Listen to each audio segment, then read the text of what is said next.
الله الرحمن الرحيم. السلام عليكم ورحمة الله وبركاته. إن الحمد لله نحمده ونستعينه ونستغفره ونعوذ بالله من شرور أنفسنا ومن سيئات أعمالنا. من يهده الله فلا مضل له ومن يضلل فلا هادي له. وأشهد أن لا إله إلا الله وحده لا شريك له وأشهد أن محمدا عبده ورسوله لا نبي بعده. قال الله تبارك وتعالى في كتابه الكريم أعوذ بالله من الشيطان الرجيم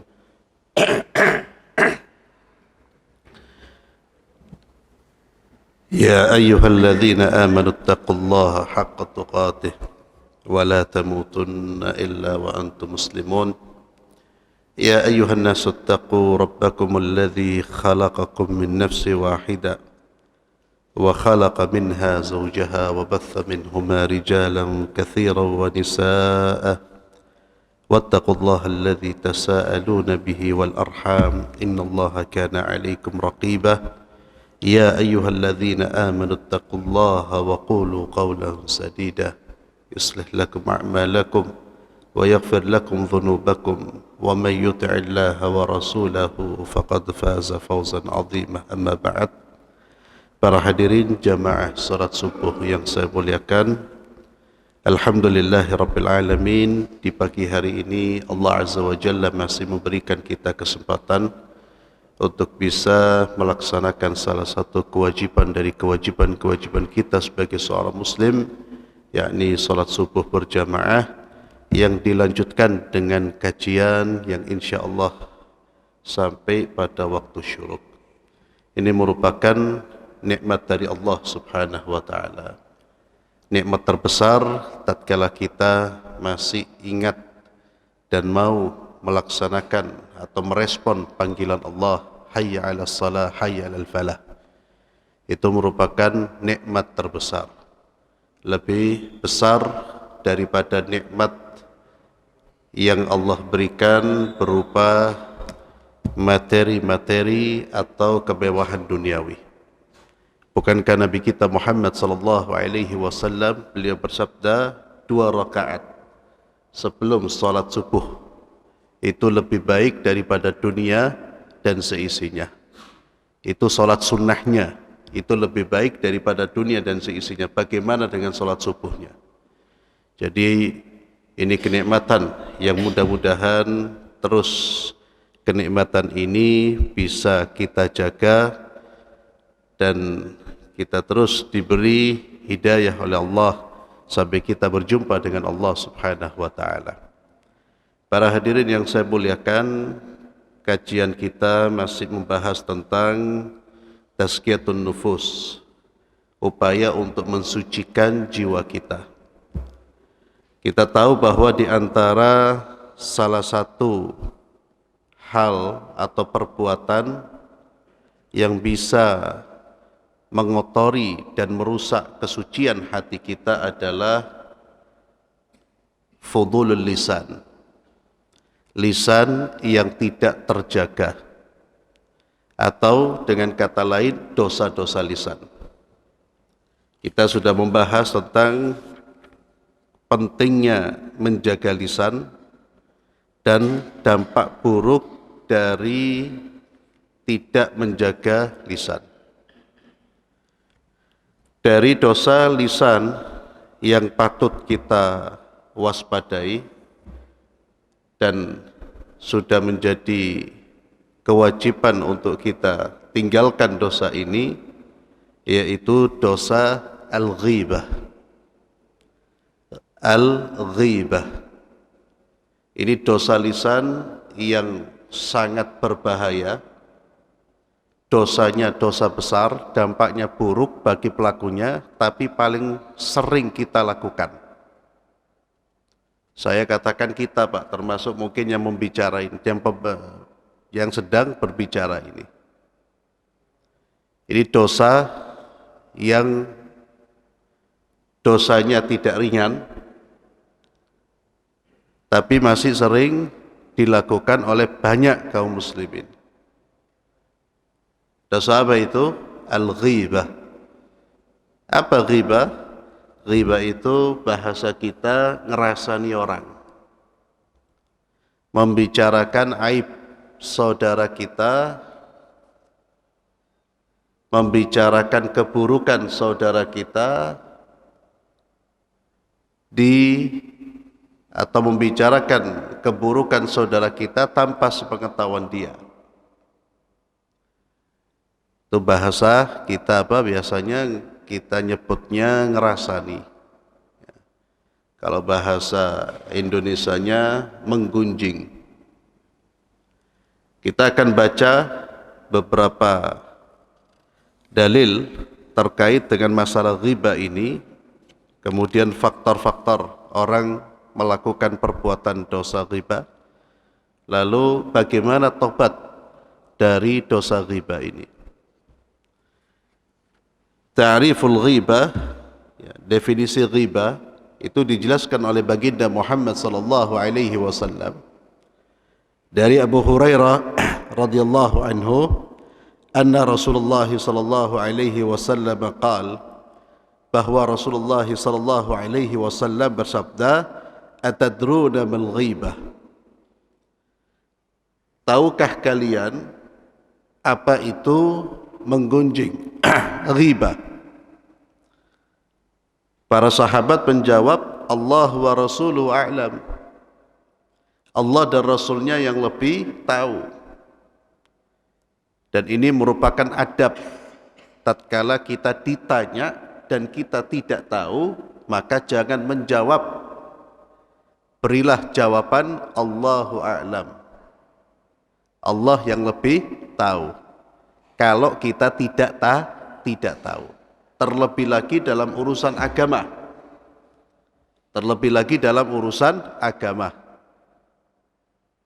ketika kita diberi pertanyaan yang terkait dengan urusan agama, ya hendaknya kalau tidak tahu ya katakan tidak tahu.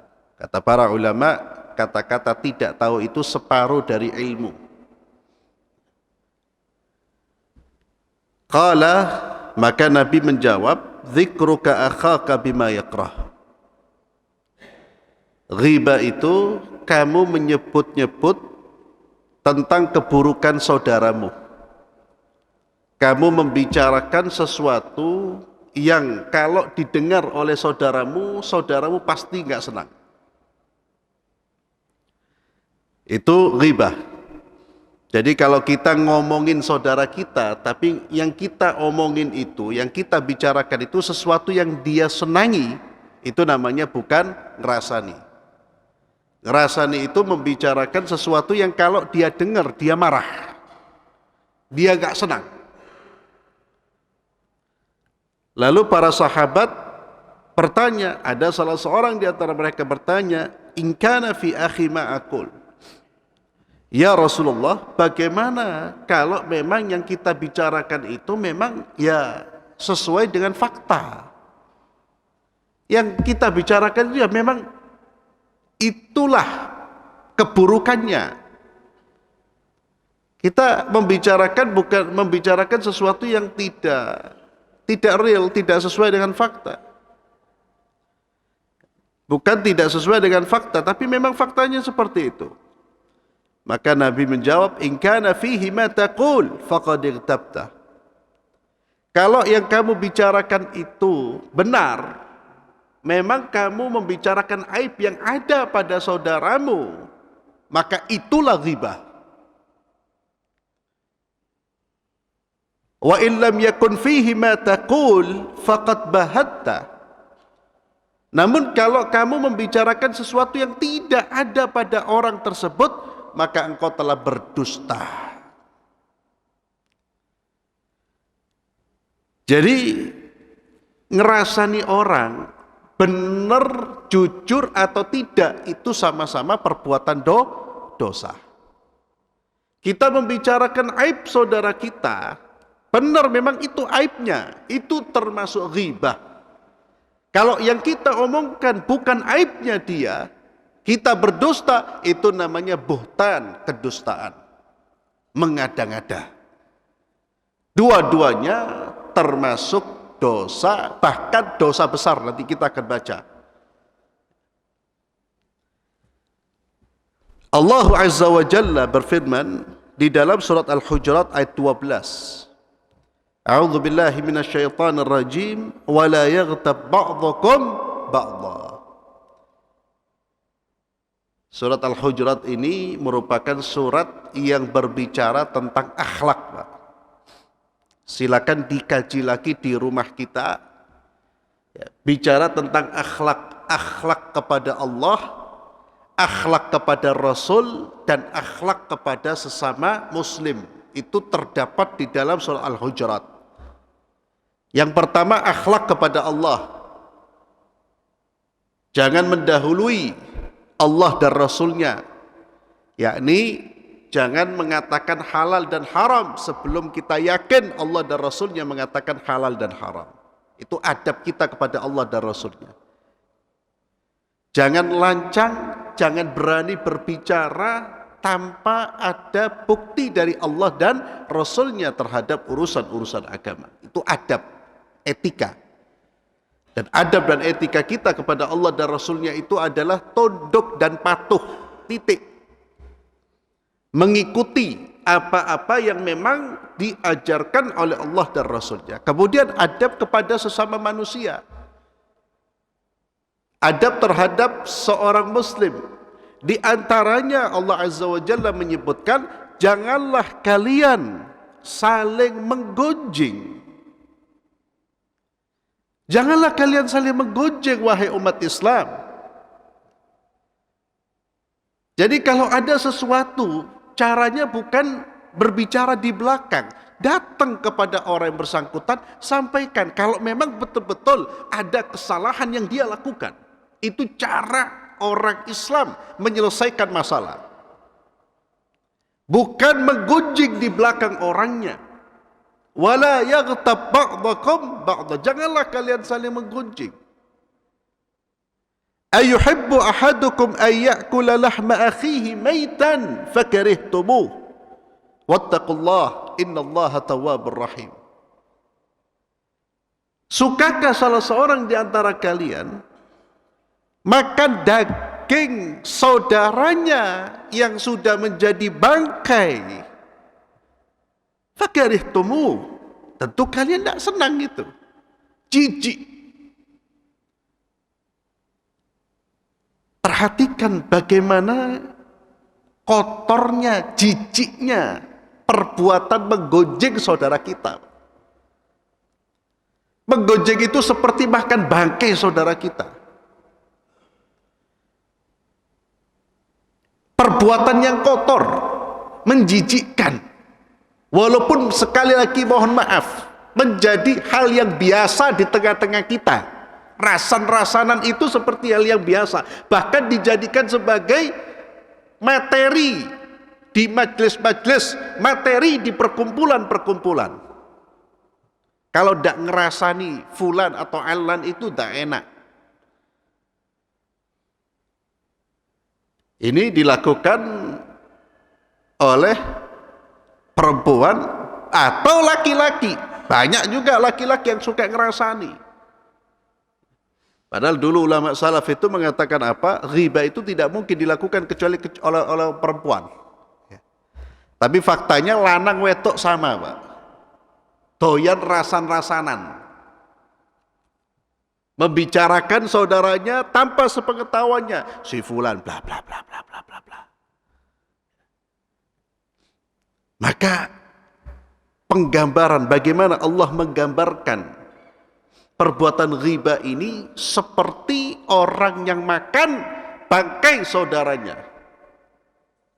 Ini sebetulnya sudah membuat kita merasa jijik dan merasa kotor sehingga tidak mau melakukan perbuatan ini. Itu sudah cukup ayat ini.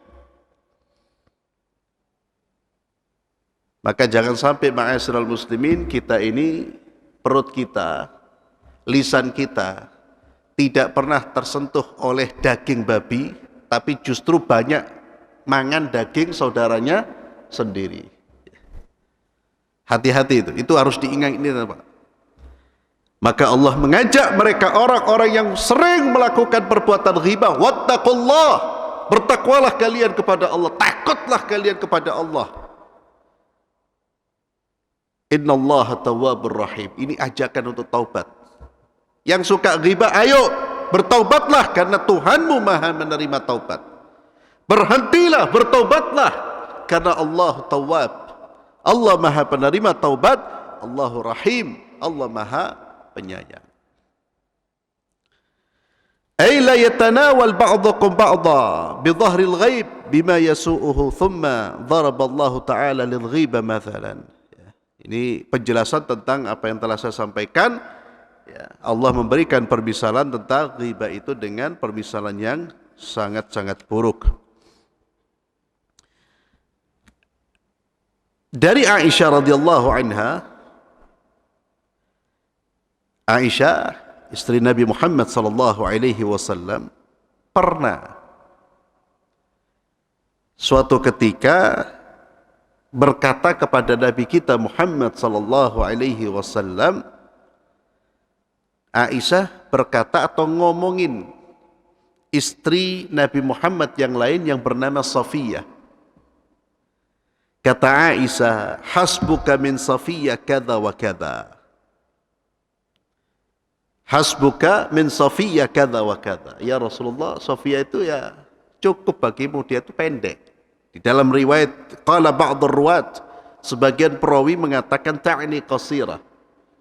Jadi Aisyah ngerasani Safiyah itu, jadi membicarakan postur tubuhnya. Cukup Safiyah itu bagimu pendek dia itu. Apa kata Nabi Muhammad sallallahu alaihi wasallam? Laqad qulti kalimah law muzijat bima'il bahri lamazajathu. Wahai Aisyah, wahai istriku, engkau telah mengucapkan satu kalimat yang kalau dicampur atau dimasukkan ke dalam air laut, maka dia akan merubah air laut tersebut. Apa yang diucapkan Aisyah? Pendek. Ngerasani siapa? Safiyah. Hanya mengucapkan pendek. Dia pendek ya Rasulullah. Itu ucapan kalau seandainya bisa dimasukkan ke dalam air laut, ucapan tersebut berupa materi merubah kondisi air laut tersebut.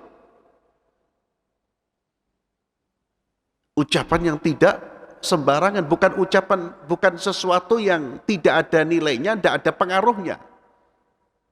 Subhanallah. Qalat wa hakaitu lahu insanan. Kata Aisyah, saya menceritakan seseorang. Kata Nabi, ma uhibbu anni hakaitu insanan. Nabi tidak senang membicarakan orang bentuk postur. Tidak suka oleh Rasulullah SAW. Dan itu kerjaan orang-orang yang tidak ada kerjaan. Yang suka cerita kesana kemari. Ya. Duduk membicarakan orang. Itu orang yang tidak ada kerjaan, lupa dengan dirinya, lupa dengan aibnya. Padahal aib kita terkadang lebih banyak daripada orang yang sedang kita bicarakan. Bisa jadi kondisi jiwa kita lebih buruk daripada orang yang sedang kita bicarakan. Bisa jadi orang yang kita bicarakan itu termasuk hamba yang dicintai oleh Allah, sedangkan kita belum tentu termasuk hamba yang dicintai oleh Allah. Hati-hati. Ini pelajaran penting bagaimana Nabi marah kepada istrinya Aisyah radhiyallahu anha. Kemudian dari Abu Hurairah radhiyallahu anhu, anna Rasulullah sallallahu alaihi wasallam qaal, Nabi Muhammad sallallahu alaihi wasallam bersabda, kullul muslim 'alal muslim haramun damuhu wa 'irduhu wa maluhu.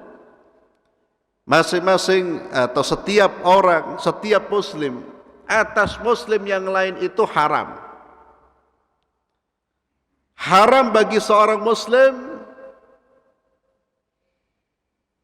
atas muslim yang lainnya Apa yang diharamkan ya Rasulullah? Haram bagi dia menumpahkan darah saudaranya. Haram bagi dia untuk merusak kehormatannya.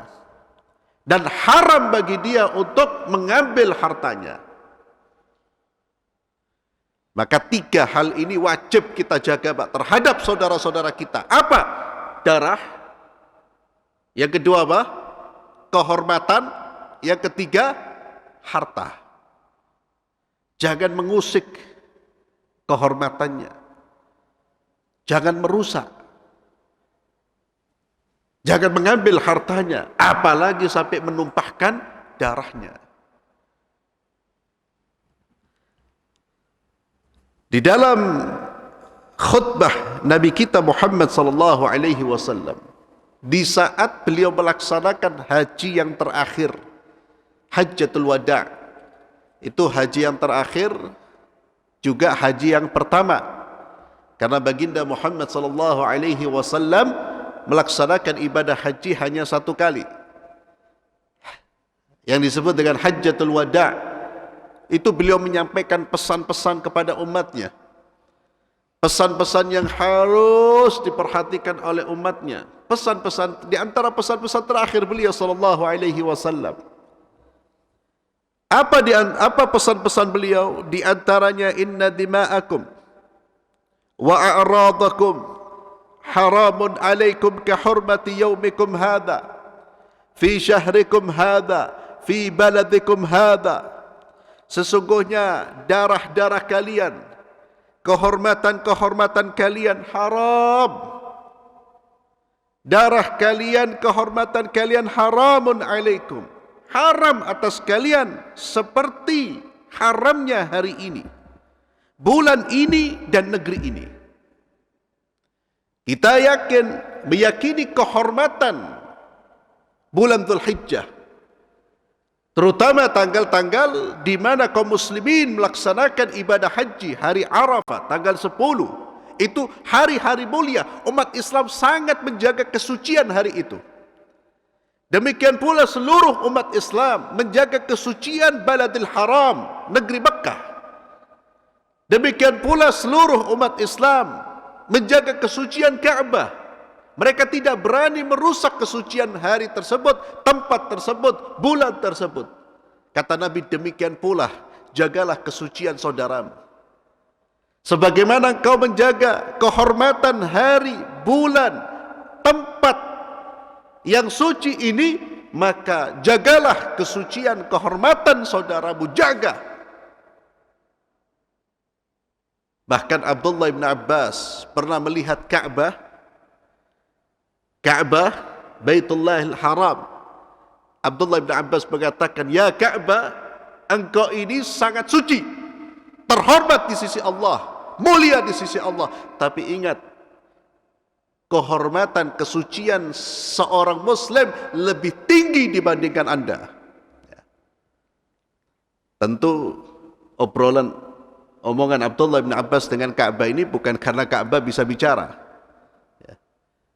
Ini sebuah gambaran bagaimana Abdullah bin Abbas ingin mengajarkan bahwa kita ini terkadang salah sikap, atau kalau tidak bisa salah, tidak kita katakan salah, ya, sikap kita, adab kita kurang. Kita sangat menghormati Ka'bah dan memang wajib dihormati, tapi dengan saudaranya kita rusak kehormatannya. Padahal kata Abdullah bin Abbas, kehormatan seorang Muslim lebih tinggi dibandingkan Ka'bah. Maka ketika kita melihat saudara-saudara kita itu, kita melihat ini orang yang harus saya jaga kehormatannya, ini saudara saya. Maka sikap yang benar, sekali lagi keliru, salah, ada aib, datang, sampaikan dengan kalimat yang baik, kata-kata yang baik. Ali bin Husain berarti cucunya siapa, Pak? Ali bin Husain. Husain anaknya siapa? Ali. Ali siapa? Siapanya Nabi? Mantunya Rasulullah sallallahu alaihi wasallam, bahkan termasuk keluarganya Rasulullah sallallahu alaihi wasallam. Ali bin Husain, beliau berkata, iyyakum wal ghibah. Kata beliau, hati-hati, jauhi perbuatan ghibah. Fa innaha idamu kilabin nas. Ghibah itu idam, lauknya anjingnya manusia. Itu lauknya anjingnya manusia. Artinya apa? Ghibah itu orang yang melakukan ghibah. Kita tahu pemakan bangkai daging itu siapa, Pak? Ya binatang. Manusia yang suka makan bangkai saudaranya itu diibaratkan seperti kilap. Mohon maaf, binatang. Anjing, Pak, suka makan dagingnya orang. Maka kata Ali bin Husain, iyyakum, jangan kamu seperti itu. Jauhi.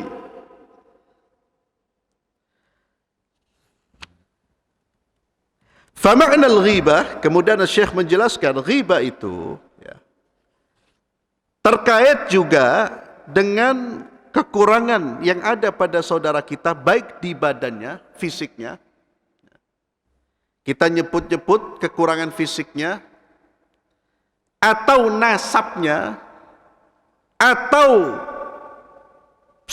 karakternya, atau pakaiannya, dan semuanya. Yang kalau dia dengar itu dibicarakan, dia ada suka.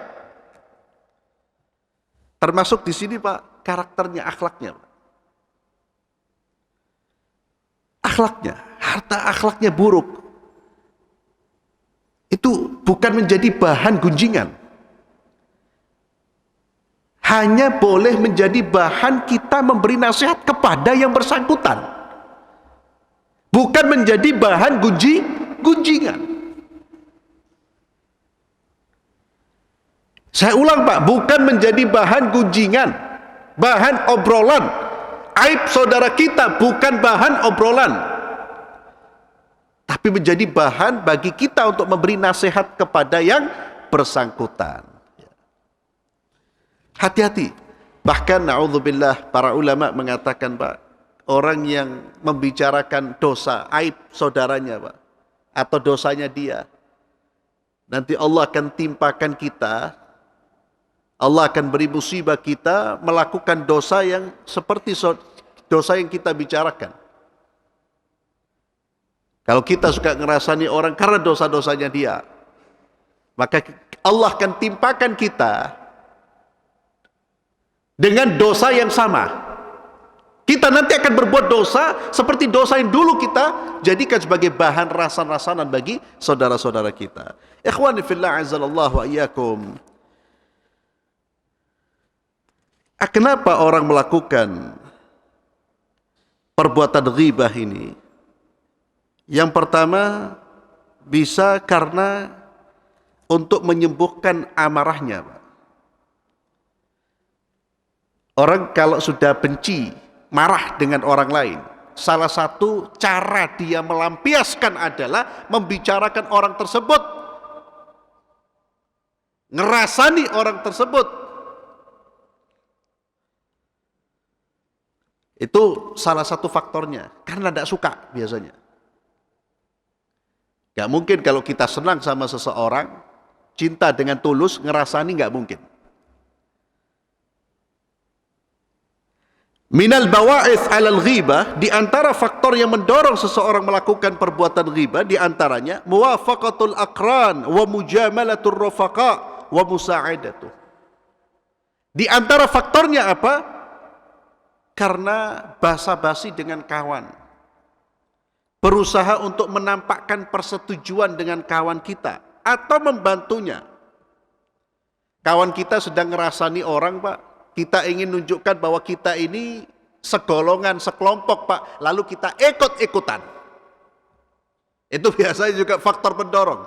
Tidak ada niat awalnya, tapi kemudian tatkala kawan-kawannya membicarakan seseorang, dia kalau tidak ikut terasa asing di kelompok tersebut, maka dia seolah-olah bagian dari mereka.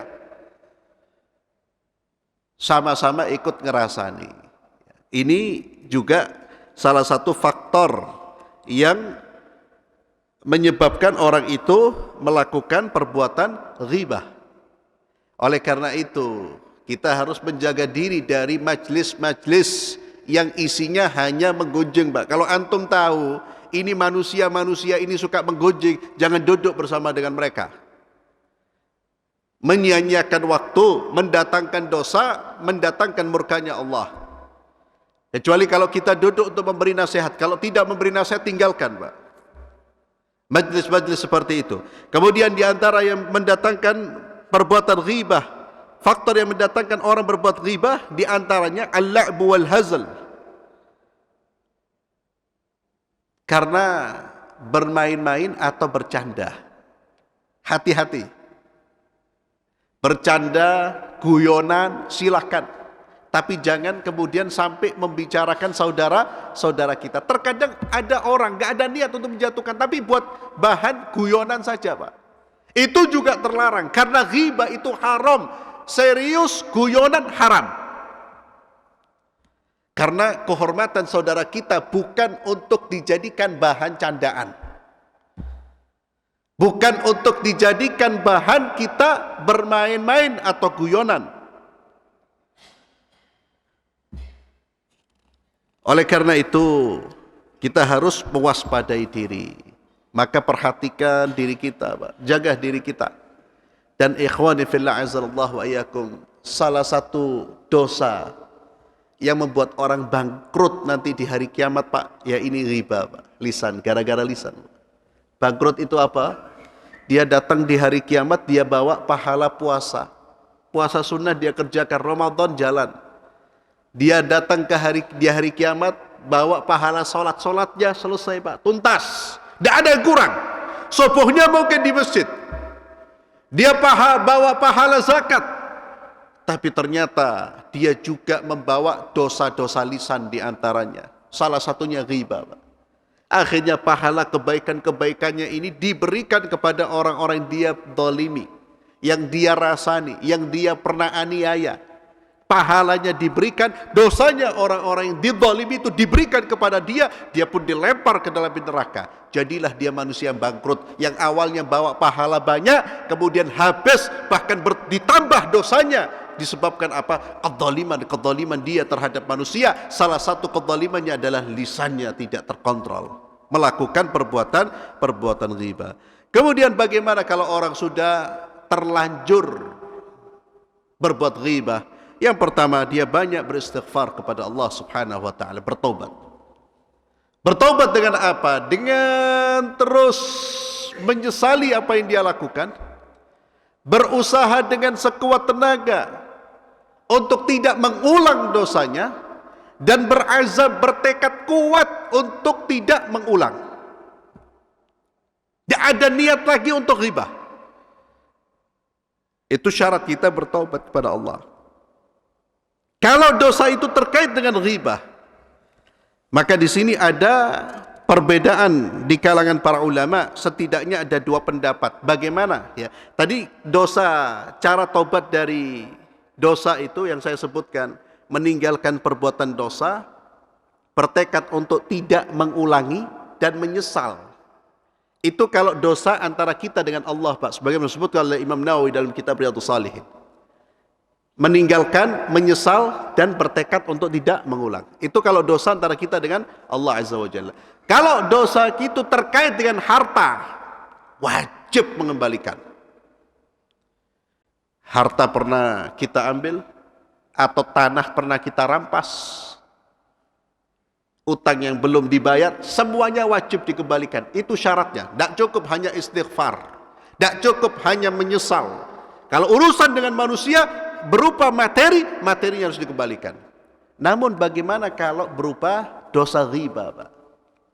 Ini ada dua pendapat.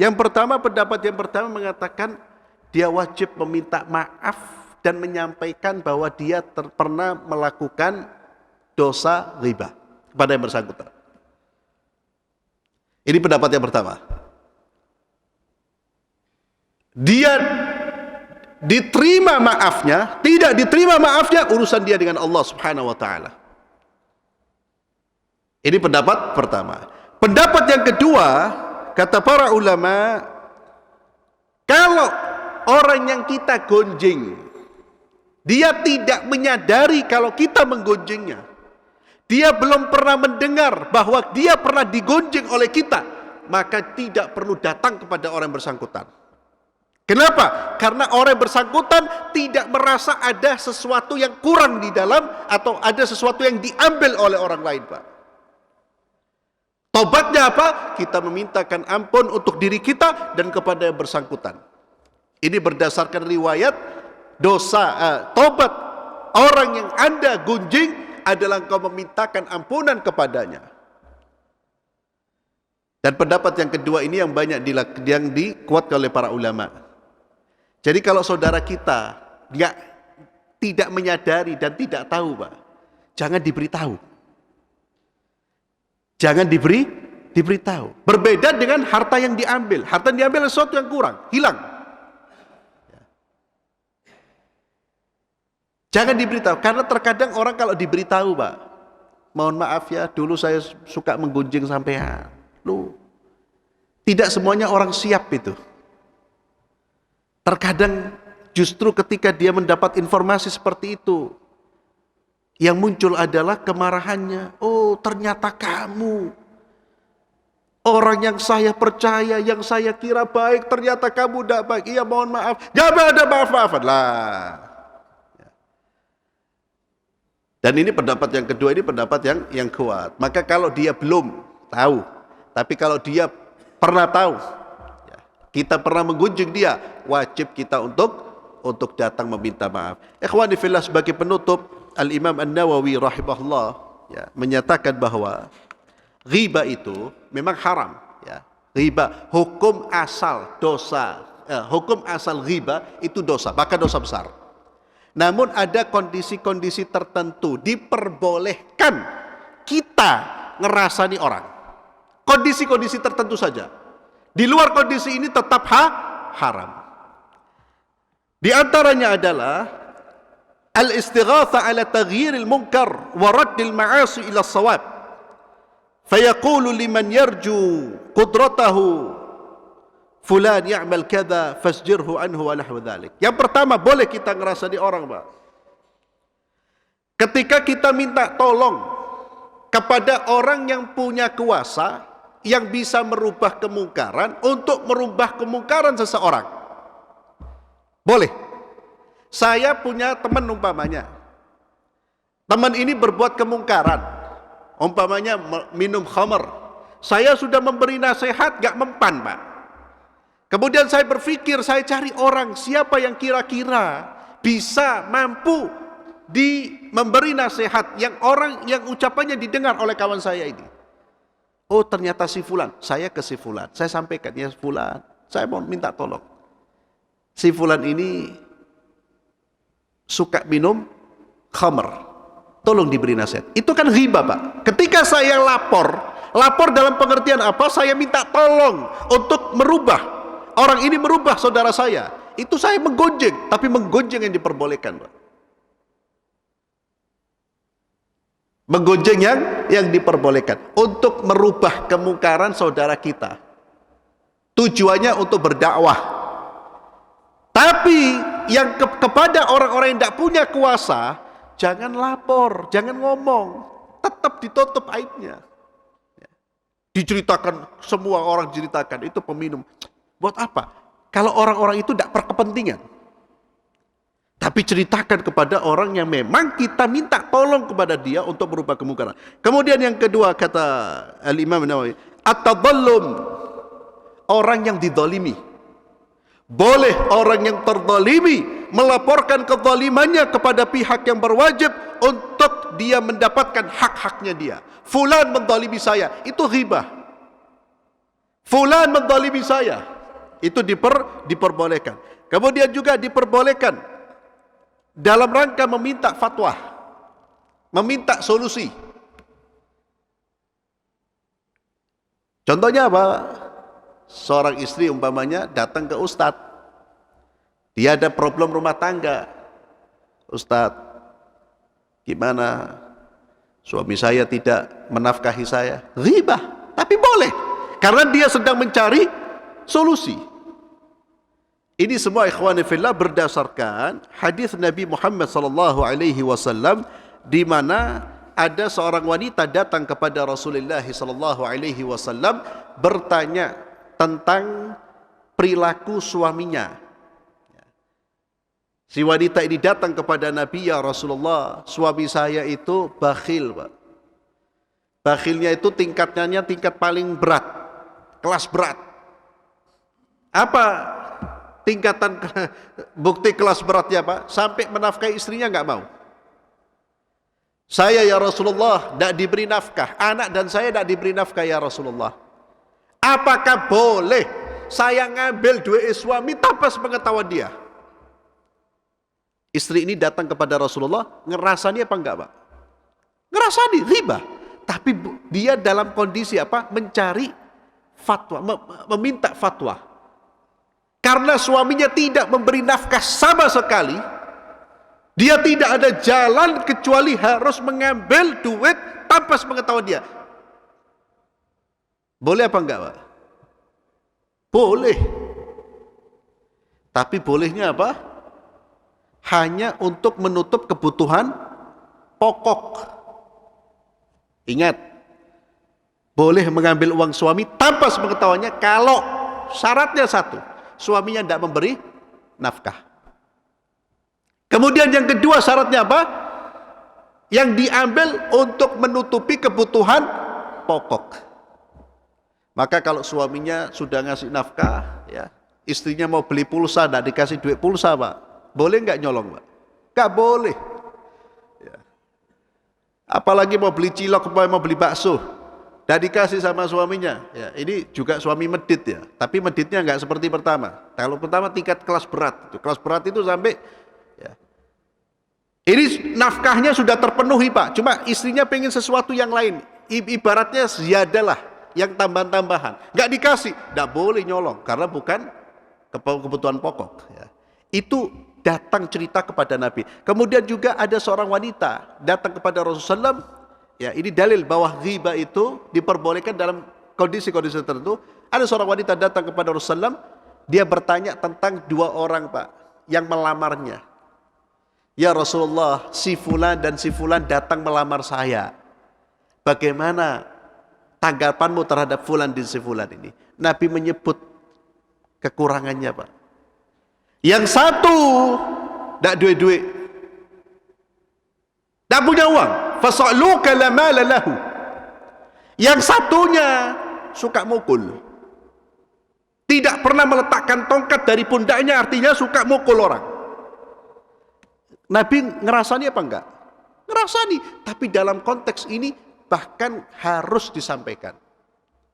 Maka kalau ada orang datang ke kita, Pak, anaknya mau menikah atau anaknya dilamar, dia tanya kepada kita, Pak, Bu, ini anak saya dilamar dengan si fulan itu kan tetangga sampean. Bagaimana perilaku si fulan, atau apa yang ibu bapak ketahui tentang si fulan, baik nggak orangnya? Kalau kita tahu dia tidak baik, Pak, wajib kita sampaikan.